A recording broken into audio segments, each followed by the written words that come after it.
Hello there guys, and welcome to John Drinks, the channel in which I, John, drink something to get through the day. Today, we're going to be doing something quite exciting. We're going to be making our first cocktail on this channel. But before we do, I need to talk about the prime ingredient, and that is this gin right here. And you can probably tell because it's right in front of you that it is called Bathtub Gin. This was a present from a friend of mine over Christmas. We each, strangely enough, got each other gin. I did the bottle of pink peppercorn gin, and if you've not seen that or you want to know how to infuse your own gin, there'll be a little card popping up sort of here, I think it'll be. Might be over there, I don't know. These things move all the time. And this is what she got me in return. It's about twice the price of what I bought, so, oops, basically. And I haven't actually cracked this open yet, so I want to try what it's actually like. There is a whole story on the bottle, so I'm going to read that to you now. Ableforth's marvellous bathtub gin combines exotic botanicals such as juniper, coriander, cinnamon, cardamom, cloves, and the very finest orange peel to deliver an unparalleled drinking experience. Its origins, oft misunderstood, bathtub gin takes its name from days of yore when cheaper, compounded gins would purportedly be topped off with water from a bathtub, as the bottles were. Too tall to fit in the sink. This handwriting makes this hard to read. Ironically, in our modern times, the production methods used in the creation of this superb gin are amongst the most expensive in the world. Naturally coloured by the botanicals, the liquid acquires a most curious tint from this technique. We're going to be making a martini today, guys. And you're like, what? A gin in a martini? So, yeah, martinis use gin. That's a thing. Vodka martinis are vodka martinis. They're not actually martinis. Some of you probably knew that already, but yeah, it's one of those things. This is the original right here. So I'm going to quickly try this out, and because I'm feeling hipster, I'm going to drink it out of a jam jar. And we're going to have a look at the colour as well, and then we're going to get some mixing done. So, poury. Lovely. That's a lot, actually, isn't it? It's fine. I'll use some of this for the actual measure. So it is a very sort of light gold colour. That's interesting. Oh, my. Ooh. Oh, okay. Gins are normally fairly aromatic because, you know, they're gins. This is, it's almost like the aroma is stronger and the spirit burn on it is lesser. Strangely. I don't know if that's because it uses a different distillation method or what, but yeah, my understanding of this is they literally just chuck all the botanicals in with the spirits rather than using like steam compounding and all the other various different ways there are of making gin. I'm not an expert, I'm not a brewer, but okay, let's give that I don't know. Ooh! Oh, spicy. Oh, no. Okay, well that's a spicy meatball. Oh, burn on the finish isn't too bad. It's mainly juniper and pepper. Maybe a bit of coriander that I'm getting through on that. Yeah, lovely little spicy gin. If you're a fan of Europeans or something, that might be one to try. Cool, so I've been doing a bit of reading on this because I wanted to do something other than just, you know, tasting the booze, because that's not terribly interesting. And so I'm told martinis are one of the best things to have with this drink, so we're going to move on to a cocktail. So, there's a lot to say about a martini, but I want to start out by saying I'm in no way a mixologist. This is sort of my take on it from somebody who would be doing it at home, imparting that knowledge to somebody who would also be doing it at home. If you want a professional's take on that, there is hundreds on the internet. In fact, I'll link to a very good one down below, because it also goes through bar equipment and all sorts of other lovely things on a channel that is now sadly defunct, but the videos are still up, so you should go watch them.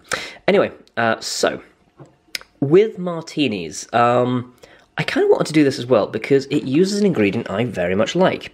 This is sort of the yin to the yang of the gin. This is vermouth, and it's been in the fridge. That's why you can tell that it's all cold on the outside. So, vermouth is a critical ingredient in a martini, and I'm going to say this next bit with absolute malice. To the people who are ordering dry martinis as just a shot of gin or a shot of vodka, stop it. That's not a thing, and should never have been allowed to become a thing, because that's just silly. Okay, I've got that off my chest. So, the proportions for this they vary depending on how dry somebody wants one of these, but they're normally about 2 lots of gin, 1 lot of vermouth, and some bitters as well. And I'm going to be using this puppy today, cherry bitters, because I thought it would play quite well with the spicy gin that we have here, make something a bit more interesting. Also, I don't have orange bitters, so I can't use those. So, we're going to be doing some mixing today. Now then, a martini, when you would call for one, back when it was originally invented, you would be having gin, sweet vermouth, and bitters. When you asked for a dry martini, you were asking for dry vermouth, not no vermouth. So the wine content is quite important. The one that I'm going to be using is Noilly Prat, and I do believe that is actually the correct pronunciation, believe it or not. Reason I chose this is A, it's quite affordable, and B, it uses a variety of wine called Picpoul de Pinet, which is actually one of my favourites. So I reckon this one's going to be a winner. And it's just a sort of a classic vermouth in general, so it's lovely for that. Right, let's get to actually making a cocktail. So I've got some equipment here. Mixing glasses. You don't need a fancy mixing glass. You can just use a pint glass. That's absolutely fine. This is a julep strainer. You can, in a pinch, just use like a tea strainer or something like that. You just need to make sure that you're not getting any ice into the drink when you transfer it. That's the purpose of this. This is basically catered for, high-speed bar service. So, if you're going to go a bit slower anyway, you can use something that you have to hand at home if you wish. This is a bar spoon. It's a spoon and it has a disc at the end and it's for stirring. Although there are also weighted ones, but I don't like them. And we have, lastly, this isn't actually a bar measure, this is a sort of domestic measure by OXO. So I've picked this one in particular because it's actually a really good one to get your hands on if you're wanting to do some home mixology, but you want something that can have other uses, because this will do milliliters, ounces, and it also does weight measurements as well. It's just a handy little thing to have around. So it's good if you have British measurements that you're required for, or if you have American measures. It's very versatile for that.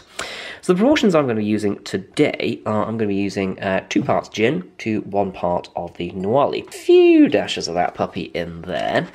And then I'm going to measure out the remainder of the gin that I had here. So I want about 2 ounces of this in total. Now then, I'm actually doing something a little bit naughty. I should have done the vermouth first because it's less expensive. For the simple reason that, if you screw it up, then you're not wasting the most expensive ingredient first.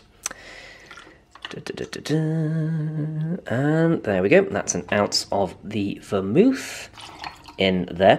I am wanting to actually do a video on vermouths and other sort of lesser known boozers at some point because I find it quite interesting.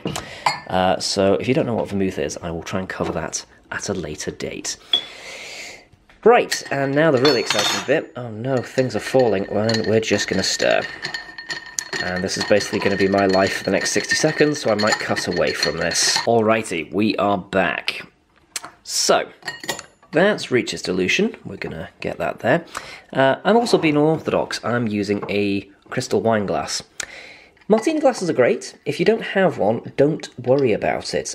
Most cocktail places would actually now serve this in a Coupe Glass rather than a traditional martini glass, just because they're something that you can get more use out of in a lot of cases, so bars tend to prefer them.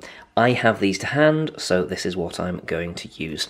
I'm going to finish it off with a slice of lemon for a garnish, which you can't even see because that's hang on, I'll just chuck it in. There we go, so then you can see it. Boom. Right, so, critical thing is, how does this gin work with the martini?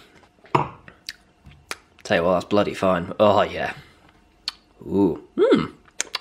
Oh, interesting. Yeah, the wine adds a great deal to the actual gin when it's all mixed together. The cherry bitters don't come through as strongly as I thought they would, actually. It's mainly the gin and the vermouth kind of just not blanketing each other out, sort of complementing one another, I suppose. You do get the wine qualities through, and you also get the spice of the gin playing together, and it's just a very nice marriage. That's definitely a gin for martinis. That's really good. Really interesting as well. Could actually be worth trying with different kinds of vermouth and experimenting a bit. That would be quite nice. Anyway, that's what I've got to say about cocktails. If you enjoyed this video, or you want me to do more of these kinds of things, and I encourage it because that just means that I can drink more, then do hit the thumbs up button on this video and also subscribe to the channel because that lets me know that I need to drink more irresponsibly in the future. Man, that was not a good impetus, but I mean, hey ho.